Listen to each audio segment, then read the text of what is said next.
নমস্কাৰ সকলোকে সকলোলৈকে মোৰ ৰঙালী বিহুৰ বহুত শুভেচ্ছা থাকিল।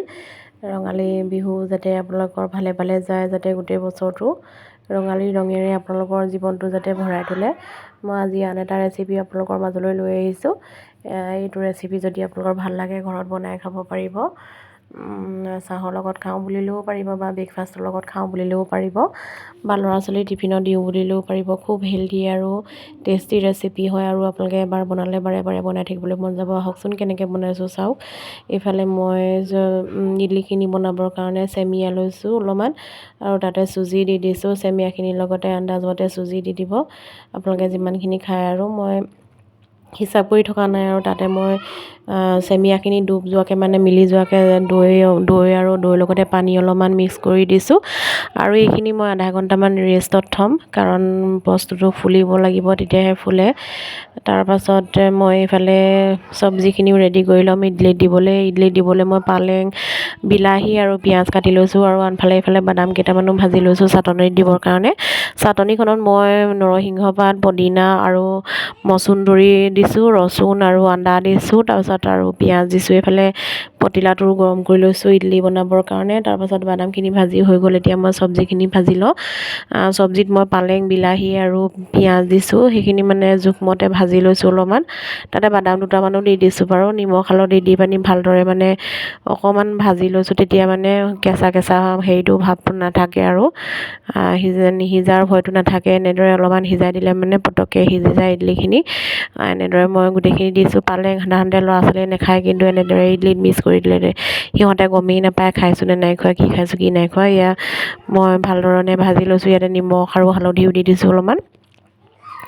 নিমখ হালধিখিনি দিয়াৰ পাছত এয়া ৰেডি আৰু এইখিনি মই এতিয়া চাটনিৰ কাৰণে মই ৰেডি কৰি লৈছোঁ, মানে হেৰিটোত ভৰাই লৈছোঁ গ্ৰাইণ্ডাৰটোত। বাদাম, মচুন্দৰী, নৰসিংহ, এইফালে বেটাৰখিনি মানে ধুনীয়া জোখৰ হৈ গ'ল। এতিয়া মই তাতে এইখিনি মানে চব্জিখিনি ঢালি দিম। চব্জিখিনি ঢালি দিয়াৰ পাছত ভালদৰে মিক্স কৰি লৈছোঁ। ইয়াতে মই ঘিউ আৰু বেকিং পাউডাৰো দিছোঁ বাৰু। তাৰপাছত এইফালে ইডলি ষ্টেণ্ডকেইখন ঠিক কৰি লৈছোঁ। ইয়াতে মানে ৰিফাইন দি পানি মই অলপমান ঘঁহি লৈছোঁ, তেতিয়া মানে তলফালে লাগি নধৰে আৰু দিয়কচোন, পটককৈ উলিয়াই আনিবলৈ ভাল হয়।